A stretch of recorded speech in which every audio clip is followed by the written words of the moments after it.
પેલા માન્યતાની પરિવર્તન થયું ને, એટલે ભગવાન મહાવીરના જીવે નૈસારના ભાવમાં જ્યારે મહાત્માના પરિચયમાં આવ્યા સ્ટાર્ટિંગમાં અને ઉપદેશ સાંભળ્યો, દેશના સાંભળી, તો એમનામાં પરિવર્તન આવ્યું.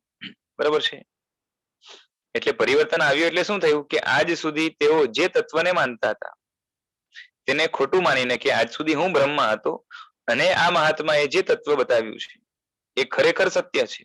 પોતે ચકાસણી બુદ્ધિ લગાવીને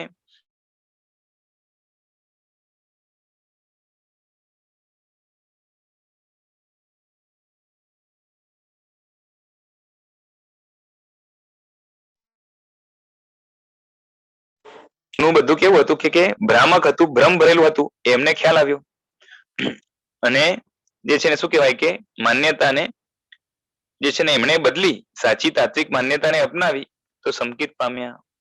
એટલે માન્યતાને તેમણે મૂળમાંથી પલટી નાખી. જ્યારે મિથ્યાત્વમાં હતા ત્યારે ઊંધી માન્યતાથી ઘેરાયેલા હતા અને હવે સમ્યક્ત્વ પામ્યા એટલે શું થયું તો કે સાચી માન્યતા, સાચા તત્વને ઓળખ કરીને એના ઉપર શ્રદ્ધા જાગી. બરાબર છે. એટલે મુપત્તિના આમ જોવા જાવ તો મુપત્તિના જે બોલ આવે, બરાબર છે, સામાયિક કરવાની આવે કે કંઈ પણ, સમજો કે આપણે પેલા જોયું ને કે દેરાસરમાં પ્રવેશ કર્યો તો પેલા તિલક કેના માટે કે ભગવાનની આજ્ઞાને સ્વીકારું છું, એટલે કે ભગવાને કહેલા વચન એને સત્ય તરીકે માનીને એનો આદર કરવા માટેનો પ્રયત્ન હું કરીશ, કારણ કે શું છે, તત્વ છે કાં તો સત્ય છે, હિતકારી એ જ છે, એ રૂપે જે છે ને તિલક કરવાનો હોય છે. અહીંયા પણ જે છે ને સામાયિક કરવાની આવી તો એની અંદર પણ મુપત્તિના બોલ અને એમાં સૌથી પહેલા મુપત્તિના બોલની અંદર આમ જોવા જાવ તો જૈન શાસનની તમામ ક્રિયાઓ વગેરે બધું જ સમાઈ જાય, આખું જૈન શાસનનું સાર સમાઈ જાય. તો એમાં સૌથી પહેલા કન્ડિશન શું મૂકી, સૂત્ર અર્થ તત્વ કરી સદ્દહુ, કે જે ભગવાને શું કહેવાય કે કોડ રૂપે કે વચન રૂપે જે સૂત્ર, આમ ગણધરની રચના પણ એના ઉપર મોર છાપ તો તીર્થંકરોની મારેલી છે ને, અને વેલ્યુ એ મોર છાપની છે. બરાબર છે. કેમ કે એ ના હોય તો એ સૂત્ર પ્રમાણિક જે છે ને હોવા છતાં પણ ગણાય નહીં. કેમ કે તીર્થંકર સૌથી વધારે ઓથેન્ટિક વ્યક્તિ ગણાય, કારણ કે કેવળ જ્ઞાની છે. કેવળ જ્ઞાનીની મોહર છાપ લાગી એટલે હવે એના ઉપર પૂરેપૂરો ભરોસો થાય. ગણધરોએ સક્ષમતાથી સૂત્ર અને અર્થ બંને જે છે ને એ ધારણ કરેલા છે, પણ એના ઉપર વિશ્વાસ બેસે એના માટે, જગતના જીવોને વિશ્વાસ બેસે માટે તીર્થંકરોએ એને ઓકે કર્યું છે, મોહર છાપ મારી છે એક જાતની. સમજાય છે? એ સૂત્ર અને એનો જે અર્થ છે, એટલે શાસ્ત્રકારોનો જે અર્થ, જે ભગવાનને માન્ય, ભગવાનની પરંપરાને માન્ય, એ સૂત્ર અને અર્થને હું તત્વ તરીકે, એટલે કે એ જ સાચું છે એ રીતે હું એની શ્રદ્ધા કરું છું. બરોબર છે. આ પણ પાછી જબરદસ્તી પકડાવવાની વાત નથી. વ્યક્તિએ પોતાના જીવનના અનુભવો, પોતાની બુદ્ધિ, પોતાની યોગ્યતા બધું જ લગાવીને જે છે ને એની પરીક્ષા કરી અને એને સત્ય તરીકે સ્વીકારવું જોઈએ. પણ કઈ રીતે, તો કે ઓપન માઇન્ડેડ થઈને, કોઈ પ્રેજ્યુડાઇઝ કે કોઈ જે છે ને હઠાગ્રહ, કદાગ્રહ, કોઈ જીદ કે અભિનિવેશ વગર ઓપન માઇન્ડ થઈને જે છે ને એ તત્વની વિચારણા કરવા આવેલો વ્યક્તિ ચોક્કસ આવા જે છે ને સર્વજ્ઞએ બતાવેલા તત્વ ઉપર એને વિશ્વાસ થયા વગર નહીં રહે. અને એકવાર વિશ્વાસ થઈ ગયો તો એની આખી વિચારસરણી બદલાઈ જશે, કારણ કે મૂળમાંથી જે છે ને માન્યતા બદલાય છે. હવે ઘણા કહે કે મનને કાબુમાં કઈ રીતે લેવું, પરંતુ તમે ગમે તે રીતે કુદાકુદ કરશો તો મન કાબુમાં નહીં આવે. પછી ઘણા પૂછે કે મન છે ને એને કંટ્રોલમાં કે કાબુમાં કઈ રીતે લેવાનું.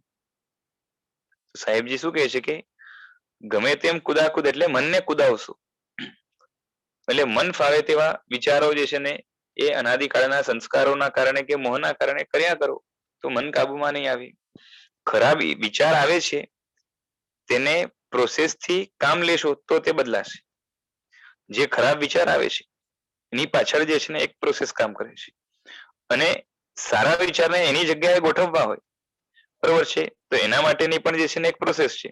તો એ કળાથી તમે જો કામ લેશો તો એ વિચારો જે છે ને એમાં પરિવર્તન આવશે, વિચારોની ફ્રિકવન્સીમાં પરિવર્તન આવશે અને વિચારોની ગંભીરતામાં પણ પરિવર્તન આવશે. ઘણી જગ્યાએ તો એવું હોય કે આપણે જે છે ને અગંભીર હોવાના કારણે ન હોય એવા વિચારો પણ કરવા લાગીએ.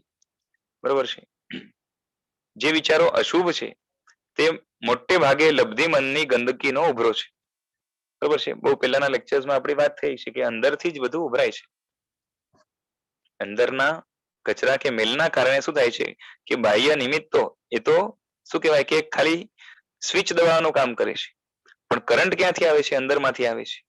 એટલે લબ્ધિ મનની અંદરની બધી ગંદકી જે છે ને એ ઉભરાઈને જે છે ને અશુભ વિચારો, ખરાબ વિચારો, અયોગ્ય વિચારો કરાવે છે.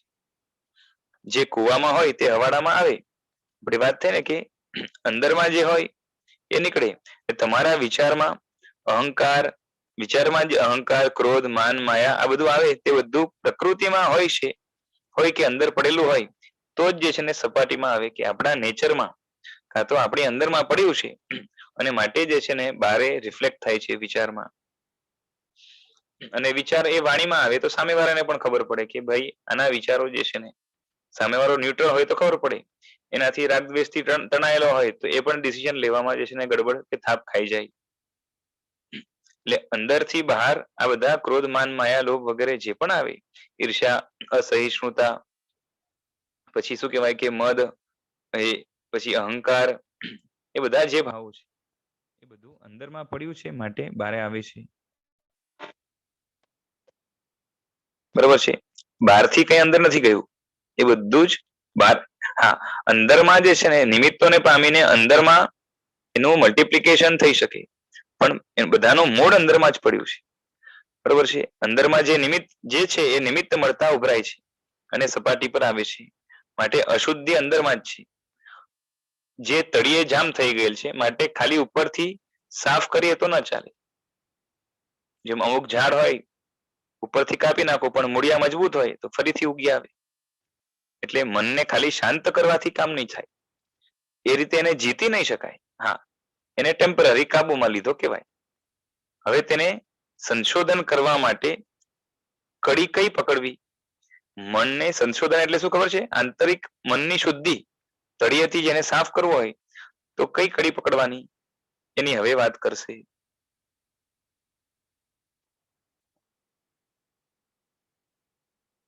પેજ નંબર 54 માં આપણે આવ્યા છીએ.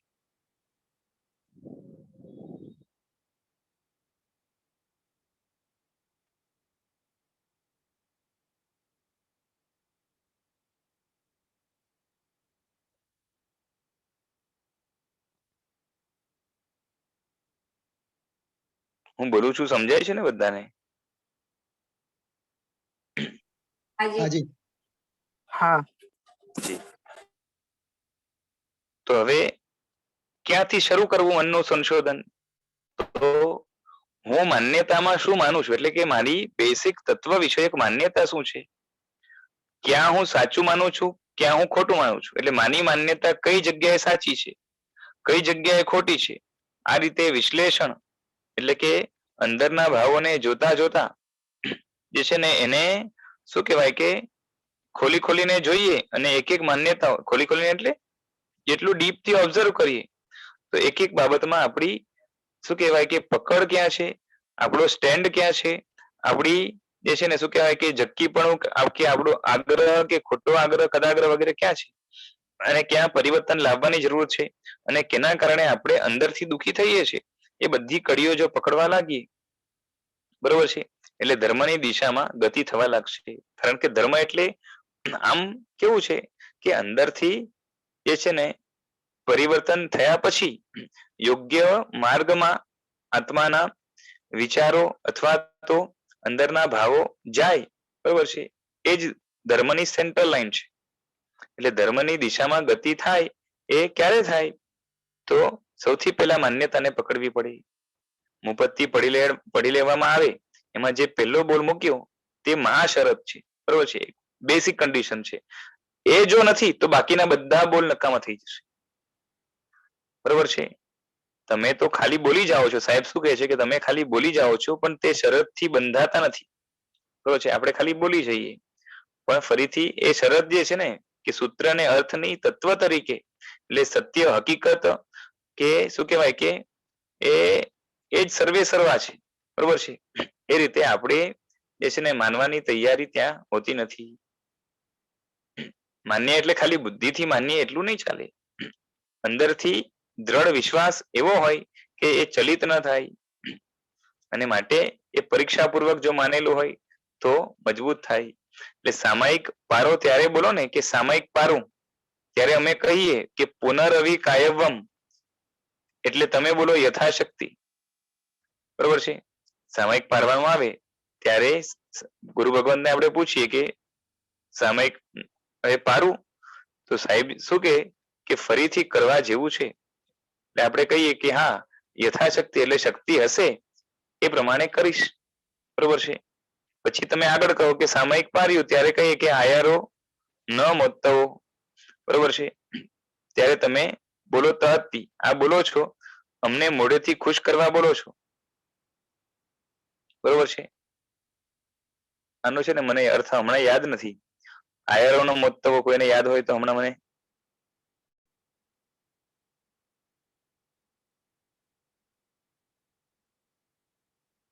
આયરો એટલે આચારો થાય, આચાર થાય. આ મોત્તવોનું કોઈને યાદ હોય તો જરાક મને કહેજો. અને તહતી એટલે તે જ પ્રમાણે છે એવો અર્થ થાય. આચાર છોડવા જેવો નથી એમ કહેવાય. એવું છે ને, એટલે એનાથી હા બરોબર એવું નથી, સમાજ ફરી ફરીને લો. બરોબર છે. એટલે આ સામાયિક નો જે આચાર છે એ છોડવા જેવો નથી. અને આપણે કહીએ કે તમારી વાત સાચી છે.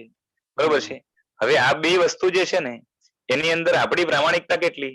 યથાશક્તિ બોલીએ પણ શક્તિ હોય છતાં પણ સામાયિક નથી કરતા. બરોબર છે. સમય છે, સંયોગ છે, શક્તિ છે.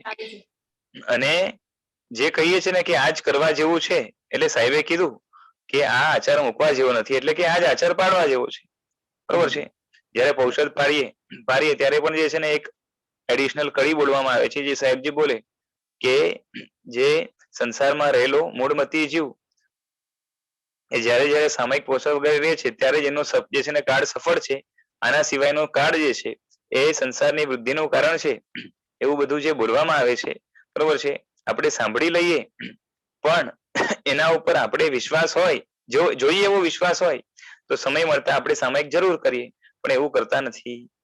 એટલે જયારે જયારે તહતી વગેરે ભલે બોલતા હોઈએ પણ એના ઉપર જેટલો સ્ટેન્ડ કે વિશ્વાસ કે જો જોઈએ, જેમ છે ને પૈસા કમાવાની વારી આવે કાં તો જે વસ્તુ આપણે વધારે ગમતી હોય સંસારમાં, ત્યારે ખાલી એ કરવા જેવું છે. ઘણી વાર તો એ બોલીએ નહીં છતાં પણ જે છે ને આપણે અંદરથી કરવા જેવું માનતા હોય એટલે દોડીએ તરત. બરોબર છે. પણ અહીંયા એવું નથી થતું કે કંઈક આવી જાય તો આપણે જે છે ને બહાનું મળી જાય કે સાહેબ આવું કંઈક થઈ ગયું એટલે મને સમય ન મળ્યો. બરોબર છે. અને સંસારમાં એ જ ગમતી બાબતમાં જે છે ને સમય નહીં મળે તો સમય કાઢીને પણ એ કરશું. એટલે મહત્વ કેટલું છે આપણી અંદર એ વસ્તુનું. જો શ્રદ્ધા નથી એવું નથી કેવું, પરંતુ જેવી જોઈએ ને એવી શ્રદ્ધા નથી. હવે એટલે ખાલી છે ને શું કહેવાય કે ગુરુ ભગવાનને ખુશ કરવા બોલીએ કાં તો જે છે ને ગુરુ ભગવાન પણ સમજતા હોય કે જે છે ને આને શીખવાડ્યું છે એમ બોલે, એને ઘણી વાર તો અર્થ જ ના ખબર હોય, જેમ હું અર્થ ભૂલી ગયો ને એ રીતે. બરોબર છે. એટલે તમે યથાશક્તિ કરવાના છો એમ હા પાડી દો તેવું તો જે છે ને ન જ કહીએ. કોઈ પૂછે કે ભાઈ છે ને એ કે એમ કોઈ સાહેબ પૂછે કે યથાશક્તિ કરવાના છો, બરોબર છે, અને એ છે ને શું કહેવાય કે સાહેબને પૂછે કે ભાઈ સામાયિક પાડો, તો એમ તો ના કહે ને કે ભાઈ હા પાડી દે. બરોબર છે. કેમ કે સામાયિક પાડવી એટલે સંસારમાં જવું, એના માટે જે છે ને એ હા ન પાડે, પરંતુ કે ફરી ફરી કરવા જેવું છે, આ આચાર છોડવા જેવો નથી. બરોબર છે. પણ આપણે એના ઉપરથી સમજી જવાનું આવે કે આનો સ્વાદ ચાખીને મજા આવી હોય તો કરવા જેવું છે. જેમ મીઠાઈ કે કોઈ ભાવતી વસ્તુ એકવાર જે છે ને ચાખી, બરોબર છે, તો વારંવાર એમાં મન જાય ને, થોડા થોડા ટાઈમે યાદ આવે ને કે હવે ઘણા દીથી આ ખાધું નથી તો હવે એકવાર ખાઈએ. બરોબર છે. આ રીતે સામાયિકમાં થાય કે સામાયિકમાં કેવી મજા હતી, બરોબર છે, ફરીથી કરીએ. અને પાછી ઘણાને એવો ભ્રમ થાય કેવું છે કે 3-4 ભેગા મળીને સામાયિક કરતા હોય, એમાં ઘણી વાર તો ગપાટા મારે, ઘણી વાર એ જે છે ને સ્ટોરીઝ વગેરે વાંચતા હોય એટલે એમાં મનોરંજન થતું હોય અને એના કારણે જે છે ને એ સામાયિકમાં મજા આવે. કોઈ પોષદ કરી હોય તો પોષદમાં 3-4 જણનો સહકાર મળે અને માટે જે છે ને થોડીક વાતો થાય, થોડીક અહીંયાની ઓવાની વાતો થાય અને પાછી એમ લાગે કે મેં આખો દિવસ ધર્મ કર્યો, બરોબર છે. તો આ રીતે જે છે ને સામાયિક પોષદમાં મજા આવી હોય તો એ પાછી ગોટાળાવાળી છે, બરોબર છે. મુખ્ય તો સમતા તરફ જતા આત્માના પરિણામોના કારણે જો સામાયિકમાં મજા આવી હોય તો એ ખરી મજા છે અને એ છોડવા જેવી નથી. હું શું બોલું સમજાય છે? પહેલી વાત તો સામાયિકની અંદર સમતા માટે આપણા પ્રયત્નો કેટલા, કે ખાલી 48 મિનિટ પૂરી કરવાની જ આવે. બહુ તો સામાયિક શું છે કે આપણે જે છે ને માળા કરીએ કાં તો કંઈક સ્વાધ્યાય કરીએ, પણ ખરેખર આપણો જાણી જોઈને સમતા તરફ જવાનો પ્રયત્ન કેટલો.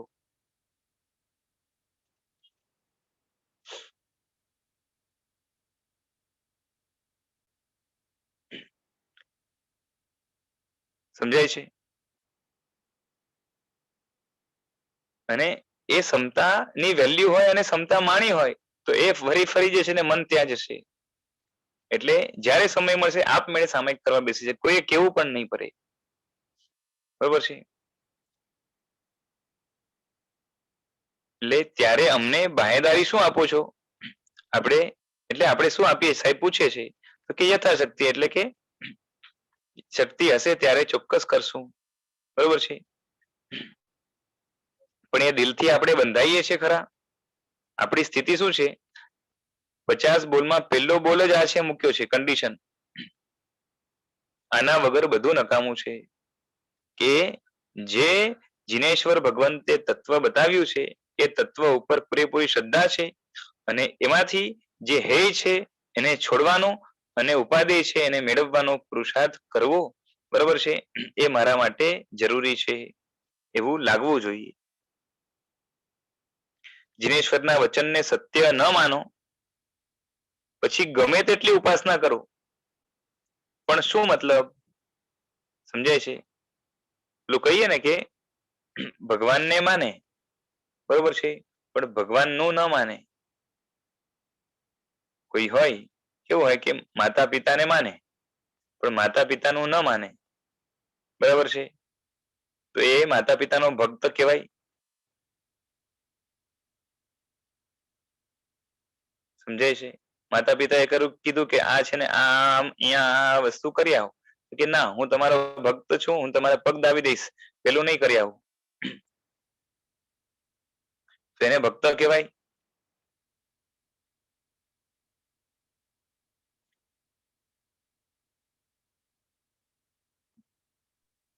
ના, ન કહેવાય. બરોબર ને? એટલે સાચી ભક્તિ ક્યારે આવે? અને ઘણી વાર એવું થાય કે જે છે ને ખબર જ હોય માતા પિતાને એટલે આપણે કામ સોંપે જ નહીં કે આ કરવાનું જ નથી, બરોબર છે. તો એના ઉપરથી તો જે છે ને આપણી અયોગ્યતા છતી થાય. એટલે ભગવાનની ભક્તિ કરવાનું જે છે મન થાય, પણ એ સાચું મન થયું ક્યારે કહેવાય? કે ભગવાનના વચનો ઉપરની શ્રદ્ધા જે છે ને, ઘણાને તો જે છે ને ભક્તિ કરે પણ ભગવાન શું કહેવા માંગે છે એ જાણતા જ ન હોય અને માટે ઘણી વાર તો જે છે ને ભક્તિની અંદર એ ઘણું બફાટ પણ થઈ જાય. સમજાય છે? હમણાં વચ્ચે મને લાગે છે કોઈકે ગીત બનાવ્યું છે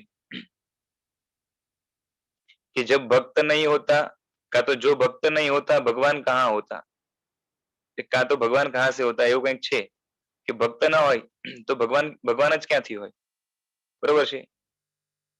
બોલો આમાં કઈ માલ છે? ભક્તના કારણે ભગવાન હોય છે? આ જૈન ગીત છે, જૈન સ્તવન તરીકે ગવાતું. જેણે જીન વચનને જાણ્યા ના હોય ને એની બુદ્ધિ આવી ચાલે. બોલો ભગવાન ઘણા કહેતા હોય ને ભગવાન શું કહેવાય કે ભક્તિનો ભૂખ્યો છે, બરોબર છે? આ બધું આપણે અહીંયા મંજૂર નથી. જે રીતે એને જે છે ને રિપ્રેઝન્ટ કરવામાં આવે છે ભગવાન ભક્તના કારણે છે? ભક્ત ન હોય તો ભગવાન ન હોય? પોતાના આંતરિક ગુણ ઐશ્વર્યથી જે સમૃદ્ધ છે એનું નામ ભગવાન. એ ભક્ત હોય કે ન હોય એને કઈ ફરક ન પડે. સમજાય છે? જી હાજી. પણ આવા બધા ગીતો જે છે ને જૈન લોકો બનાવીને ગાય અને લોકો જે છે ને પાછી એને શું કહેવાય કે હજી પ્રોત્સાહન પણ આપે. એનું પાછળનું કારણ શું છે કે શાસ્ત્રને થોડુંક પણ નજીકથી જાણવાનો પ્રયત્ન જ નથી થયો. એટલે અહીંયા શું કહે છે કે જીનેશ્વરના વચનને સત્ય ન માનો પછી ગમે તેટલી ઉપાસના કરો એનો કોઈ મતલબ નથી. ભગવાનના પગમાં પડો, ભક્તિ અપાર કરો, તેની સામે ઉલ્લાસથી નાચો પણ ખરા, પણ તેમની કહેલી વાતોને સાંભળવા માત્રથી રીસ ચડતી હોય કાં તો કંટાળો આવતો હોય તો ભગવાનની ભક્તિનો મતલબ કેટલો? તમે ભગવાન સાથે જે વ્યવહાર કરો છો તેવો વ્યવહાર જે છે ને તમારી સાથે જો કોઈ કરે તો તમે તેને શું કહો? આ તો બનાવટી છે, દંભી છે, અનાડી છે, એમ જ કહો ને. બરાબર છે? આપણે ભગવાનની સામે જેટલા સ્તવનની અંદર જે શબ્દો વગેરે બોલતા હોઈએ એ શબ્દોમાંથી લગભગ જે છે ને ખોટું જ હોતું હોય છે. બરોબર છે? પણ એ સાચું થાય એવી ભાવના પણ હોય ને તો કઈ આપણે કહીએ કે સ્તવન જે છે ને બોલેલું સફળ. પણ જે છે ને ત્યાં શબ્દો ના અર્થ અને મર્મ સુધી પહોંચવાનો પણ આપણો પ્રયાસ નથી હોતો. જેમ દીકરો દરરોજ તમારા પગમાં પડે, હાથ જોડે, પણ તમારું કહ્યું ન માને, હિતકારી સલાહ પણ ન માને, સારી સલાહ ચલો જેવી તેવી વસ્તુ ન માને પણ સારી સલાહ પણ ન માને તો પરંતુ હાથ જોડે, પગે પણ લાગે, બરોબર છે, તો શું કહેશો? કે તું હવે બનાવટ કરવાનું રહેવા દે, દંભ કરવાનું, નાટક કરવાનું રહેવા દે. આ તો ભગવાન તમને કઈ બોલતા નથી માટે મજા પડી ગઈ છે, બરોબર છે. પણ જો કાન પકડે તો હાલત શું થાય?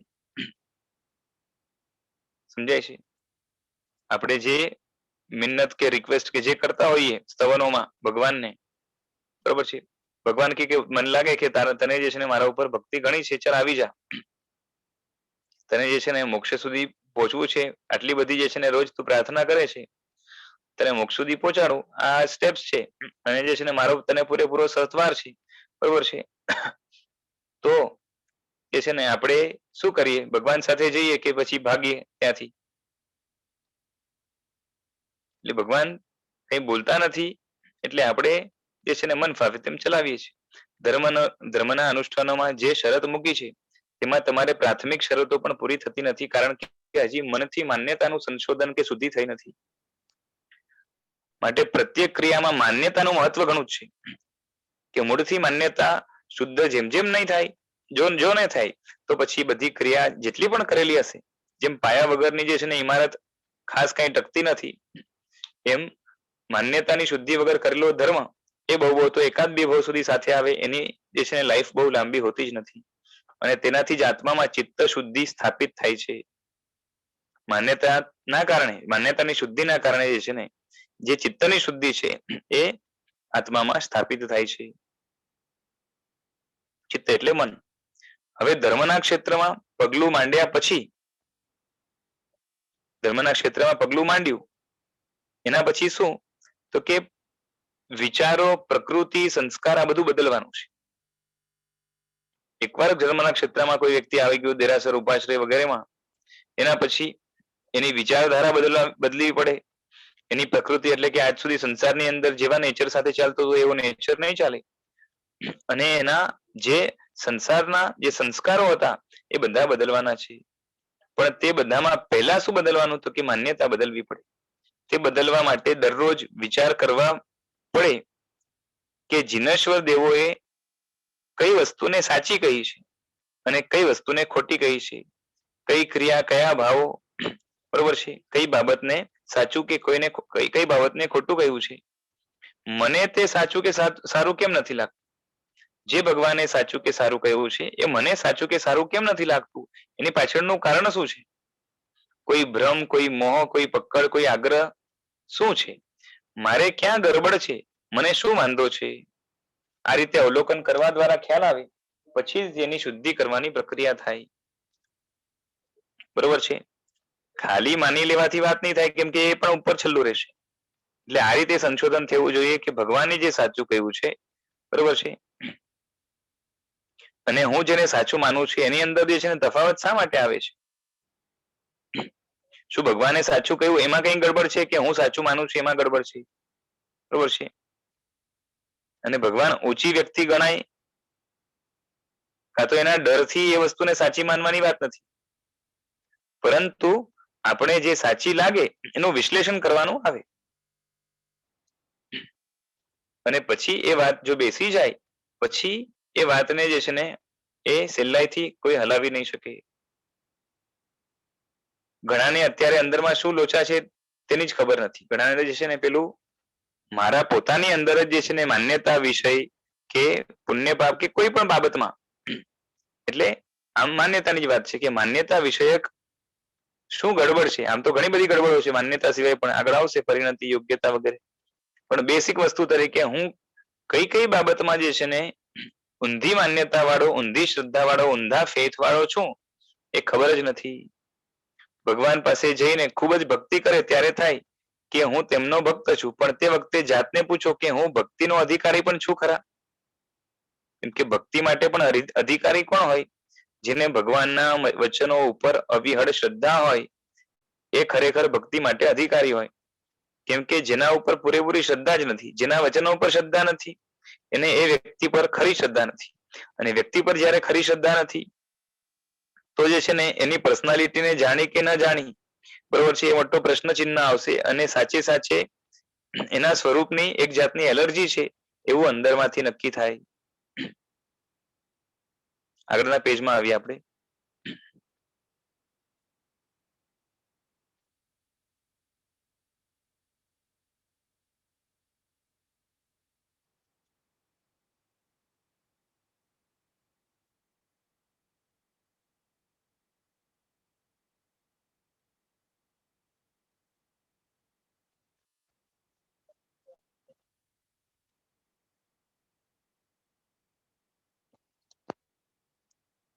એટલે જાતને પૂછવાનું આવે કે હું ભક્તિનો અધિકારી છું ખરો? ભગવાને ઉપદેશેલી બધી જ વાત મને ગમી છે ખરી? ભગવાનને જેને ખોટું કે ખરાબ કહ્યું તેને હું સાચું સારું કેમ માનું છું? જો આવું જ હોય તો ભક્ત કેવડાવવા માટે હું લાયક નથી. આ વાત તમારા અને અમારા બંને માટે છે એમ સાહેબજી કહે છે. અમે પણ તેમનું એક પણ તત્વ ન માનીએ, બરોબર છે, કે 9 તત્વમાંથી હું 8 માનું, એક ન માનું. કે પ્રભુએ કહેલી ઉલટી વાતમાં જ રસ પડતો હોય કે ભગવાનને ઇન્ટરેસ્ટ બીજી વસ્તુમાં છે અને મને જુદી જ વસ્તુમાં ઇન્ટરેસ્ટ છે, જુદી વસ્તુમાં મને આગ્રહ છે, તો અમારી પણ ઊંધી માન્યતા છે, બરોબર છે. સાધુ હોય કે શ્રાવક હોય કે બીજો સામાન્ય ગૃહસ્થ હોય, કોઈ પણ હોય, પણ માન્યતા ઊંધી હશે તો એ એમનું મિથ્યાત્વ છે એ વ્યક્તિનું. જ્યાં સુધી મનનું સંશોધન ન કરું આ રીતે ભાવમનનું, ત્યાં સુધી ઘણો પુરુષાર્થ પણ એ નકામો જશે અથવા તો સંસારને વધારનારો બનશે, બરાબર છે. બધા પૂછે અભવીનો જીવ મોક્ષે ન જાય, એટલે પૂછે કે કેમ ન જાય? એમ કે ન જાય એમ તો કે હા વાત સાચી છે, પણ કેમ? કે અભવીનો જીવ પોતાની બધી માન્યતાઓને ભગવાનની આજ્ઞા પ્રમાણે કરી જ શકતો નથી, મેચ કરી શકતો નથી, સંગત કરી શકતો નથી. તે પોતાના જીવનમાં બધી શુદ્ધિ કરે છે પણ ગરબડ ક્યાં? એટલે બીજી ઘણી બધી શુદ્ધિ કરે, આચારની શુદ્ધિ કરે, વિચારની શુદ્ધિ કરે, ક્રિયાઓની શુદ્ધિ કરે, કદાચ 25-50% તેની માન્યતા ટેલી થાય પણ 100% ટેલી થતી નથી. એ આત્માને પણ માને, આગળ વધીને પ્રભવને પણ માને, શાસ્ત્ર ઉપર પૂરેપૂરો વફાદાર હોય, બરાબર છે. ઘણી બધી માન્યતા, પુણ્યને માને, પાપને માને, કર્મનું આવવું માને, કર્મનું બંધાવવું માને, બરોબર છે. આવી ઘણી બધી માન્યતા જે છે એની ટેલી થાય પણ 100% માન્યતા ક્યારે ટેલી ન થાય, અને માટે એ મિથ્યાત્વીનો મિથ્યાત્વી જ રહે. અને આ જ એનો મોટો ડ્રોબેક છે, ખામી છે, કે એનો જીવદડા જેવું છે કે જેના અંદર ક્યારેય પણ ભગવાનની વાત છે, વચન છે, તત્વ છે ભગવાને બતાવેલું, એના ઉપરની 100% શ્રદ્ધા ક્યારેય ન થાય. એટલે એવી એવી શ્રદ્ધા થવા માટેની લાયકાત જ નથી. બરાબર છે. તેની ઉણપ છે. મથામણ કરીને થાકી જાય પણ મનને કબૂલ કરાવી શકે તેમ નથી કે વિષય કશાય દુઃખરૂપ છે અને આત્મામાં અનુપમ સુખ છે. બસ આજ તે અંદર નક્કી કરાવી શકતો નથી. બરાબર છે. બુદ્ધિમાં બેસે, દાખલાઓ દલીલ આપે, બીજાને પણ પ્રમાણી દે, પણ અંદરમાં અનુભવ સાથે ટેલી એને થતું નથી કે વિષયો વગર આત્માને સુખ કઈ રીતે હોઈ શકે. પૂતગલની હાજરી, અનુકૂળ પૂતગલની ગોઠવણ જ્યાં સુધી આસપાસ ન હોય ત્યાં સુધી સુખ કઈ રીતે હોઈ શકે. એ વાત જે છે ને એને અંદરમાં એક હંમેશા શંકા રૂપે કાં તો શું કહેવાય કે કાં તો એક જાતનો કોન્ફિડન્સ છે કે આના વગર ન જ હોય સુખ.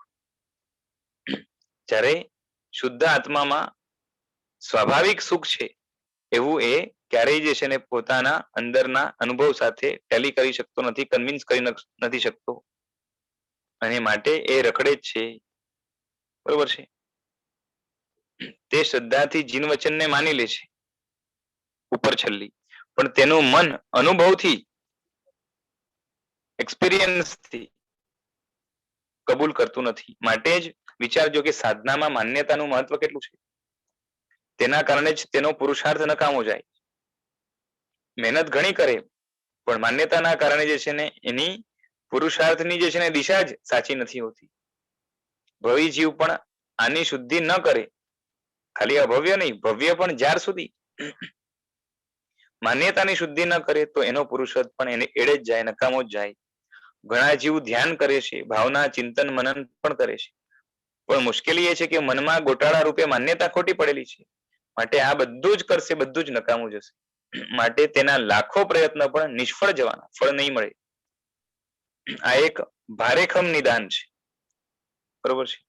ગભરાઈ જવાય તેવું પણ સત્ય નિદાન છે. શાસ્ત્રની દ્રષ્ટિએ ચોકસાઈ પૂર્વકનું છે. મિથ્યાત્વ તોડ્યા વગર અને સંકિત પામ્યા વગર આત્મા ગમે તેટલો ચારિત્રથી ભાવિત થાય, જ્ઞાન ગમે તેટલું મેળવે, પણ તે જ્ઞાન મિથ્યા જ્ઞાન છે અને ચારિત્ર પણ દ્રવ્ય ચારિત્ર છે, કાં તો અચારિત્ર છે કે અશુદ્ધ ચારિત્ર છે કે વિપરીત ચારિત્ર છે. એટલે માન્યતાનો મહિમા આના ઉપરથી સમજવાનું. માન્યતા કેવી રીતે પલટવી તેની પ્રક્રિયા છે.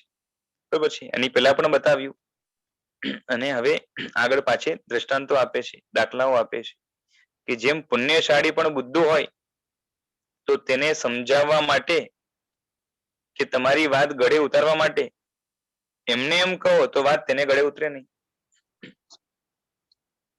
પુણ્યશાળી હોય પણ બુદ્ધુ હોય,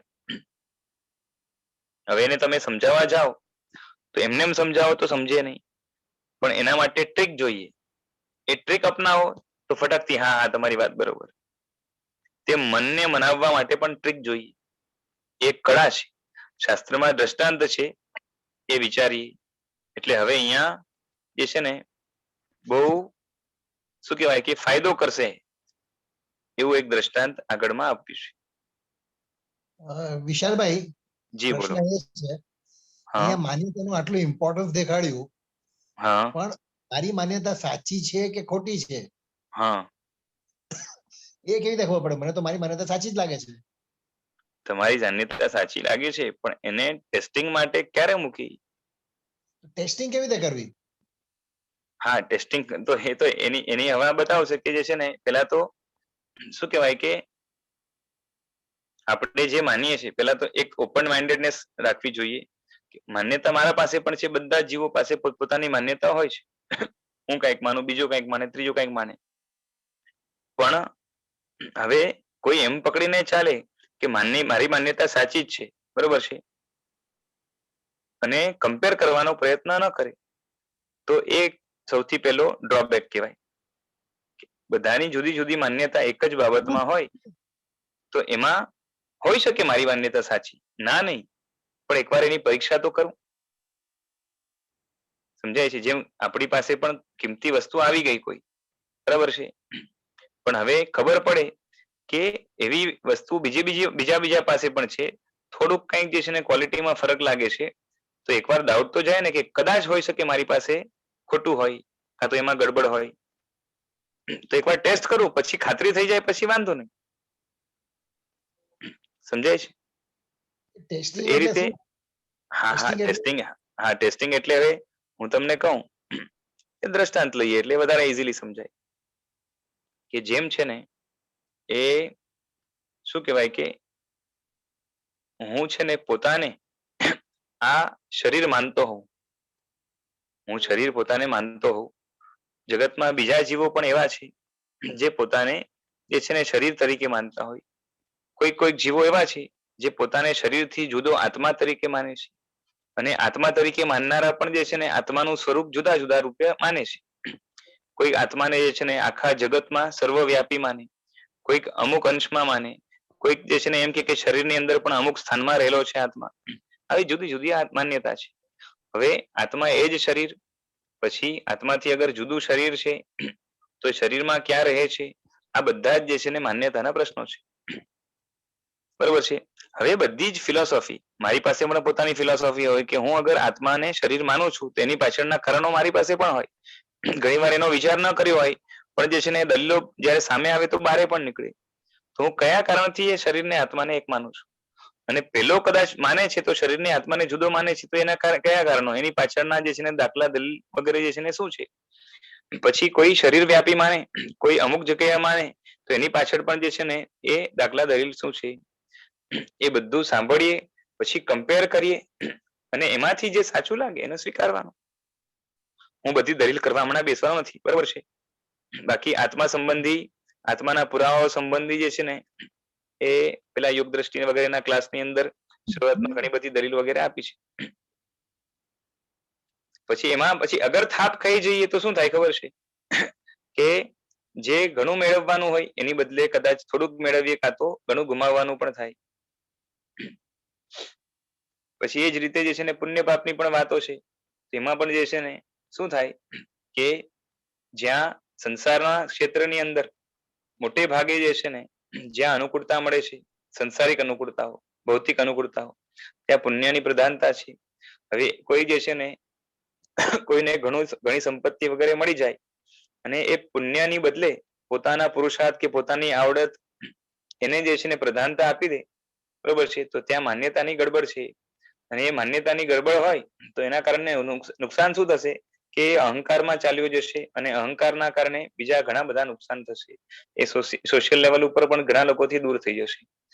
પછી અહંકારની અંદર ફસાઈને જે છે ને ઘણી વાર એને જેવું જોઈએ એવું, કેમ કે અહંકાર માનની અપેક્ષા રખાવશે એટલે જોઈએ એવું માન નહીં મળે તો એ જે છે ને ઘણી વાર અંદરથી તૂટી જાય, ઘણી વાર ડિપ્રેશનમાં ચાલ્યું જાય, કાં તો ઘણી વાર ક્રોધ વાળો થઈ જાય. આવા કેટલા નુકસાન થશે.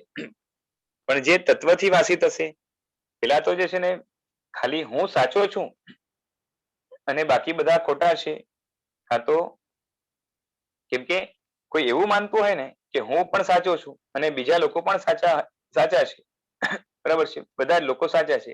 હવે એક જ બાબતમાં એક જ એંગલથી બધા લોકો સાચા હોય આવું કોઈ માનતું હોય તો જે છે ને એ માણસ જ મૂર્ખ કહેવાય. અને આવા પણ ગેલા માણસો દુનિયામાં હોય છે, નથી હોતા એવું નથી, પણ એ તો જે છે ને મૂર્ખતાની હદ છે. એક જ એંગલથી, જુદા જુદા એંગલથી નહીં, જુદા જુદા એંગલથી તો એક જ વસ્તુને ઘણી રીતે જોઈ શકાય, પણ એક જ એંગલથી જુદી જુદી જે છે ને માન્યતા કે જુદા જુદા જે છે ને અભિપ્રાય આવે તો સમજી લેવાનું કે આમાંથી કોઈક એક સાચું હોય. હવે એમાંથી કયું સાચું, મારું કે બીજાનું, એની ટેસ્ટિંગ કરવાનું આવે. બહુ ડિટેલમાં નથી જતો, એક એક્ઝામ્પલ આપ્યું મેં, બાકી તો હવે ખાલી એ જ છે કે જે બાબતમાં આપણે ટૂંકમાં આમ જોવા જઈએ તો નવ તત્વ વિષયક, નવ તત્વમાં જેટલી ઊંધી શ્રદ્ધાઓ હશે, કાં તો જે વસ્તુને જેટલું ઇમ્પોર્ટન્સ આપવું જોઈએ એના કરતા ઓછું વધારે જે આપતા હોય, અને બીજા કોઈ વ્યક્તિ છે એને વધારે આપતા હોય, ઓછું આપતા હોય, એ બધાને કમ્પેર કરીને એમાંથી શું સાચું છે એના માટે બુદ્ધિ દોડાવવી જોઈએ. અને બુદ્ધિ દોડાવ્યા પછી, પૂરેપૂરી બુદ્ધિ દોડાવી એના પછી જે સાચું લાગ્યું એને સ્વીકારવાનું. અને પછી પણ જે છે ને એક વાત ખાલી એક ઓપન રાખવાની કે મારી જેટલી અક્કલ કે બુદ્ધિ હતી એ પ્રમાણે મેં નિર્ણય કર્યો છે, બની શકે કે આમાં કંઈક ગડબડ હોય, બરોબર છે, તો કોઈ હજી સારી રીતે સમજાવે તો મારી સમજવાની તૈયારી પણ જોઈએ.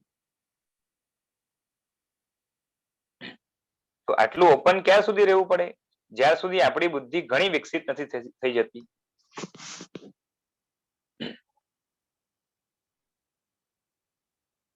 નહીં તો પછી ખાલી શું કહેવાય કે કઈ ના હોય એને જે છે ને બુદ્ધિને તાળું મારીને રાખી. જેમ છે ને કોઈ ઘર છે, એ ઘરને સારી વસ્તુથી ભરવું હોય તો એ દરવાજો ખોલવો જ પડે, દરવાજો બારી. અને ખરાબ વસ્તુથી ભરવી હોય તો પણ દરવાજો ખોલવો પડે, બરોબર છે. કાં તો પેલા ખરાબ ભરેલું છે તેને કાઢવું હોય તો દરવાજો ખોલીને પેલા એને બારે કાઢો અને પછી નવી વસ્તુ ભરવી પડે. પણ લોક મારીને રાખે તો પછી છે ને કઈ ફેરફાર ન થાય, જેવું છે એવું જ રહે, બરોબર છે. હા, અંદર સારું ઘૂસી ગયું ને પછી લોક મારી દો તો સારું પડ્યું રહેશે, એનો વાંધો નથી. પણ સારું છે એની ખાતરી થવા માટે જે છે ને એ અક્કલ તો લગાવવી પડશે ને.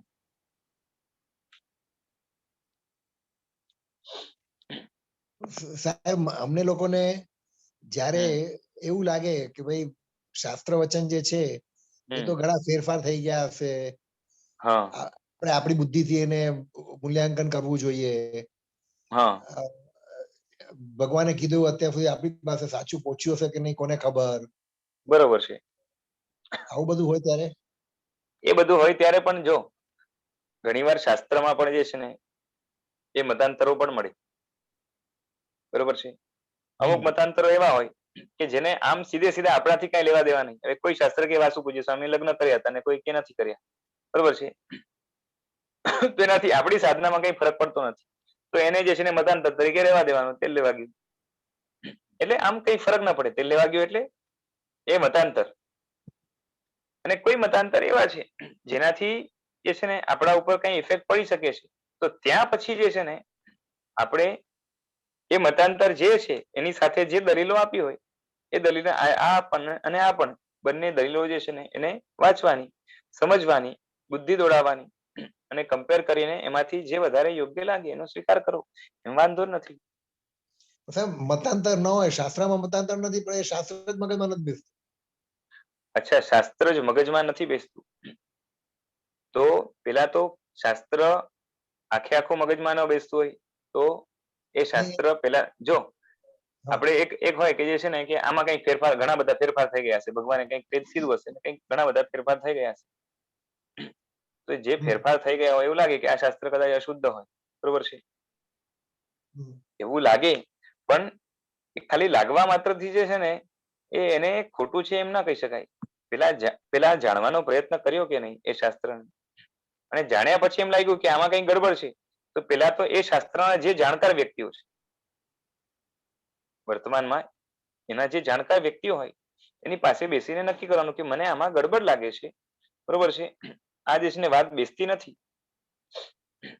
અને સામેવાળા જવાબ આપે. અને એમાં પણ શું છે કે ખાલી એક વ્યક્તિ નહીં, કેમ કે શાસ્ત્રના જાણકાર ઘણા હોય એટલે ઘણા પાસે જાણો તો, અને પછી પણ જો ગડબડ લાગે તો એને જે છે ને સ્વીકારવા માટે જે છે ને ન સ્વીકારો તો એના માટે કોઈ જબરદસ્તી નથી.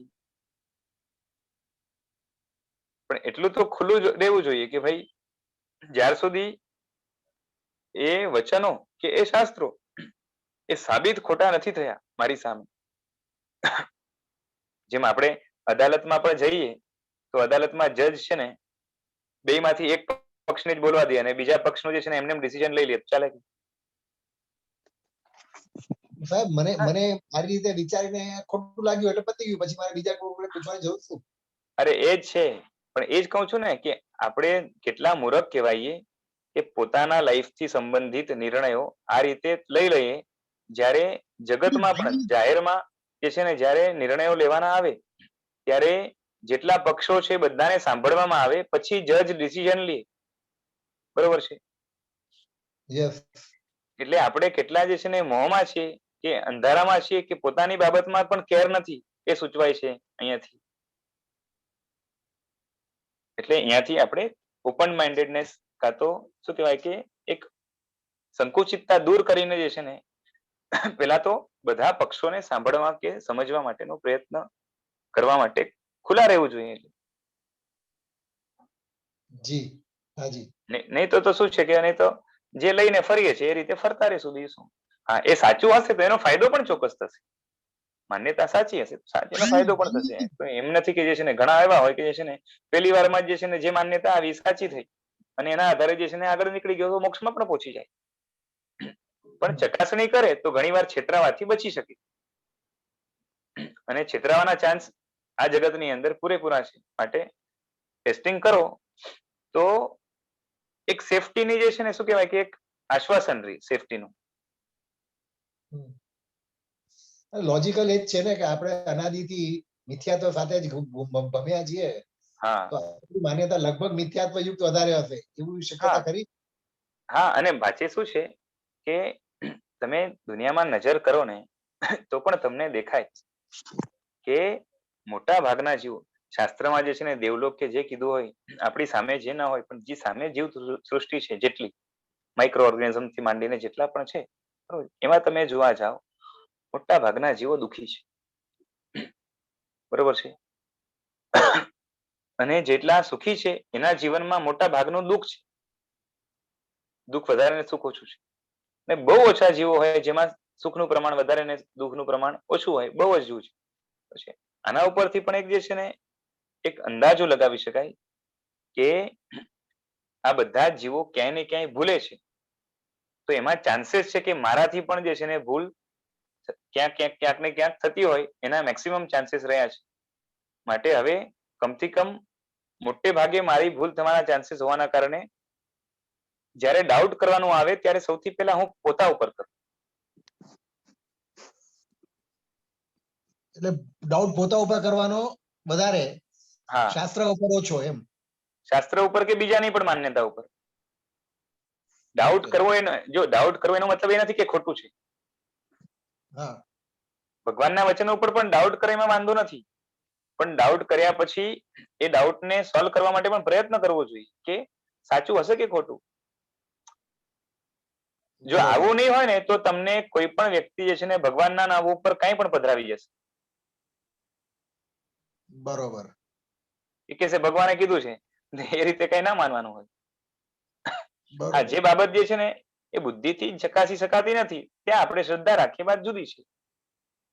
બરોબર. ભાઈ જે છે ને ભગવાને કીધું કે આટલા દેવલોક છે ને કે આટલી નરક છે, બરોબર છે, તો જે છે ને એ હવે આમ જો તો ક્ષેત્રથી દૂર છે, અને આપણી પાસે હમણાં જે છે ને કોઈ એવા કોઈ વ્યક્તિઓ જે છે ને સાક્ષાત જોનારા, કાં તો જે છે ને કોઈ દેવતાઓ પ્રકટ ના થઈ શકે, એ બધું હોય, અને આમ સીધે સીધું આપણે આપણી આત્મિક પ્રગતિથી આમ ખાસ કઈ લેવા દેવા નથી.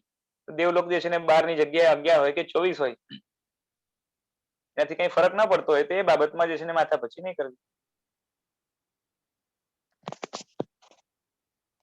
જી. હા બોલો દર્શીલભાઈ. સર એક પ્રશ્ન અહીંયા તો આ થાય કે અગર અનુભવ શાસ્ત્રથી અલગ થયું હોય તો ત્યારે શું સમજવું? ત્યારે એક વાત તો છે ને પોતાના અનુભવ ઉપર ડાઉટ કરીને કે મારા અનુભવમાં ક્યાંક કઈક ગડબડ તો નથી થઈ રહી ને, કઈક અનુભવમાં જે છે ને કોઈક એંગલ જોવાનું મારું રહી તો નથી ગયું ને, એ રીતે જે છે ને કરીને એ ચકાસણી કરવાનો પ્રયત્ન કરવાનો. પછી એ છે ને જો ઘણીવાર એવું હોય કે જે છે ને સાચા શાસ્ત્રના નામ ઉપર ખોટું શાસ્ત્ર હાથમાં આવી ગયું, કાં તો એમાંના વચનોમાં ક્યાંક ગડબડ હોય. ઘણીવાર તો શું કહેવાય કે લખવામાં કાં તો જે છે ને પ્રિન્ટિંગમાં કે ટાઈપિંગમાં ક્યાંક મિસ્ટેક થઈ હોય, એના કારણે પણ ઊંધો અર્થ થઈ શકે, એ બધું બની શકે. પણ પેલો પ્રયત્ન આપણી સાઈડથી કરવાનો કે જે છે ને શાસ્ત્ર ઘણા વિશાળ છે, શાસ્ત્ર ઘણા ઊંડા છે, માટે હોઈ શકે કે મારી બુદ્ધિ અહીંયા પહોંચતી ન હોય. તો અહીંયા એમ એવું પણ થાય ને કે સમજો મને વિચાર્યા પછી પણ મને અગર જો મારી ભૂલ ન દેખાતી હોય તો એના જે એક્સપર્ટ હોય, જાણકાર હોય, એની પાસે જઈને એક વાર મૂંઝવણનો પાસે જઈને એ લેવાનું. હા, અને પછી એક્સપર્ટે સમજાવ્યું એ પણ કદાચ જો ન બેસે, બરોબર છે, તો આપણે પોતાનો સ્ટેન્ડ લઈએ એની વાત એનો વાંધો નથી, પણ જે છે ને એક્સપર્ટ અને શાસ્ત્ર એ ઘણું ઊંચું છે. એટલે કદાચ આને વ્યવસ્થિત કોઈ સમજાવનાર મળે અને એ બેસતું હોય તો એની માટે એક ઓપન માઇન્ડેડ રાખવાનું. ભલે સ્વીકાર નથી કર્યો, પણ અગર એ સાચું હોય કદાચ તો એની સ્વીકારવાની તૈયારી મારે છે, એવું જે છે ને અંદરમાં અભિપ્રાય જોઈએ. ઓકે. ત્યાં સુધી આપણે પોતાનું કરીએ એમાં વાંધો નથી. જી. હાજી.